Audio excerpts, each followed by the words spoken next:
देश की राजनीति में एक बड़ा मोड़ सामने आया है, जिसने चुनाव व्यवस्था और संसद की राजनीति को लेकर नई चर्चा शुरू कर दी है।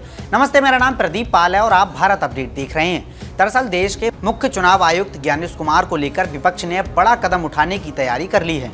खबरों के मुताबिक विपक्षी दलों ने ज्ञानेश कुमार के खिलाफ महाभियोग प्रस्ताव लाने का फैसला किया है और इसी सिलसिले में संसद के दोनों सदनों में नोटिस भी सौंप दिए गए हैं। सूत्रों के हवाले से बताया गया है कि विपक्ष की ओर से ये नोटिस लोकसभा और राज्यसभा दोनों में जमा कर दिए गए हैं। इस कदम के बाद अब देश की राजनीति में एक नई बहस शुरू हो गई है, क्योंकि ये मामला सीधे देश की चुनावी व्यवस्था और संवैधानिक संस्थाओं से जुड़ा हुआ है।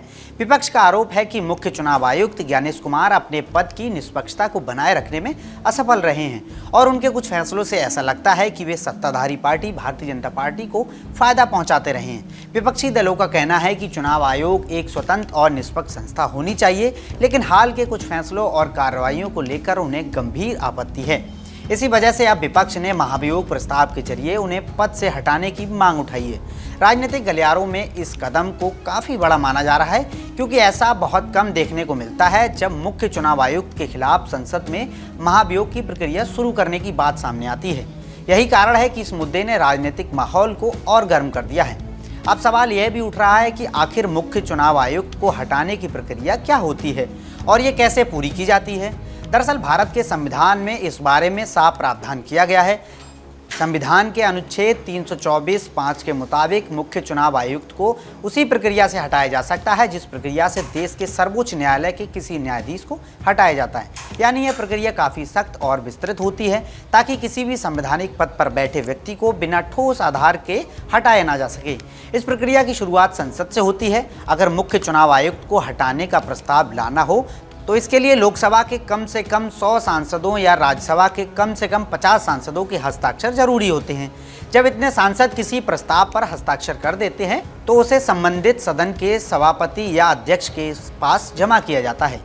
इसके बाद उस प्रस्ताव पर विचार किया जाता है और आगे की प्रक्रिया शुरू होती है। अगर प्रस्ताव स्वीकार कर लिया जाता है तो मामले की जांच के लिए एक समिति बनाई जा सकती है।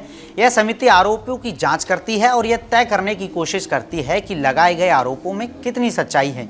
अगर जांच में आरोप सही पाए जाते हैं और संसद के दोनों सदनों में जरूरी बहुमत से प्रस्ताव पारित हो जाता है, तब जाकर किसी मुख्य चुनाव आयुक्त को उनके पद से हटाया जा सकता है। यही वजह है कि इस पूरी प्रक्रिया को काफ़ी गंभीर और संवेदनशील माना जाता है, क्योंकि चुनाव आयोग देश की सबसे महत्वपूर्ण संवैधानिक संस्थाओं में से एक है और इसका काम चुनाव को निष्पक्ष और पारदर्शी तरीके से कराना होता है।